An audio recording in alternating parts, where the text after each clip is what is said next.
اچھا، بعض لوگ اسلام پہ اعتراض کرتے ہیں کہ اسلام کے ماننے والے منظم نہیں ہیں، اسلام کے ماننے والے اکڑو قسم کے لوگ ہوتے ہیں۔ حالانکہ اللہ رب العزت نے اسلام کو ایک ایسی قوت بنا کر بھیجا ہے کہ اللہ رب العزت نے قرآن مجید فرقان حمید کے اندر ارشاد فرمایا وَالَّذِي أَرْسَلَ رَسُولَهُ بِالْهُدَىٰ وَدِينِ الْحَقِّ لِيُظْهِرَهُ عَلَى الدِّينِ كُلِّهِ، وہ ذات جس نے رسول اللہ صلی اللہ علیہ وآلہ وسلم کو ہدایت دے کر بھیجا، ودین الحق، اور دین حق دے کر بھیجا، لیظہرہ علی الدین کلہ، تاکہ یہ دین حق تمام دینوں پر غالب آ جائے۔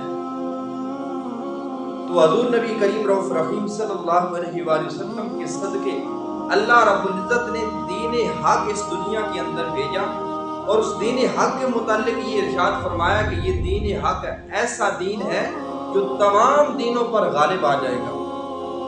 اور ایسے اعتراض کرنے والوں کے جواب کے اندر سعودیہ کے ایک معروف عالم دین یحییٰ الیحییٰ ایک ٹی وی پروگرام کے اندر انٹرویو دیتے ہوئے جواب ارشاد فرما رہے تھے، تو انہوں نے ایک واقعہ بیان کیا۔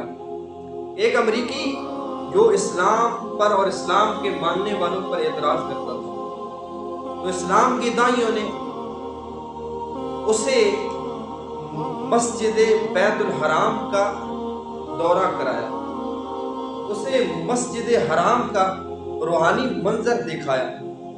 نماز کا وقت قریب تھا تو وہ مسلمان اس امریکی سے کہنے لگے اچھا بتاؤ، یہ اتنے لوگ اس سین کے اندر موجود ہیں، ان کو اگر صفوں کے اندر منظم کرنا ہو تو کتنا وقت لگ جائے گا؟ تو امریکی کہنے لگا کہ ان کو اگر صفوں کے اندر منظم کرنا پڑے تو کم از کم 4 گھنٹے لگ جائیں گے۔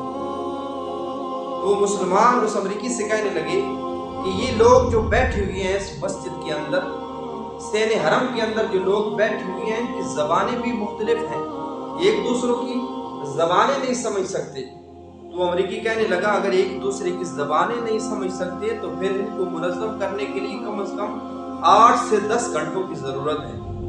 تو پھر وہ مسلمان اس امریکی سے کہنے لگے کہ اس سین کے اندر داخل ہونے کے لیے 4 دروازے ہیں، اور ان 4 دروازوں میں بھی گزرنے کے لیے لوگوں کی بھیڑ لگی ہوئی ہے۔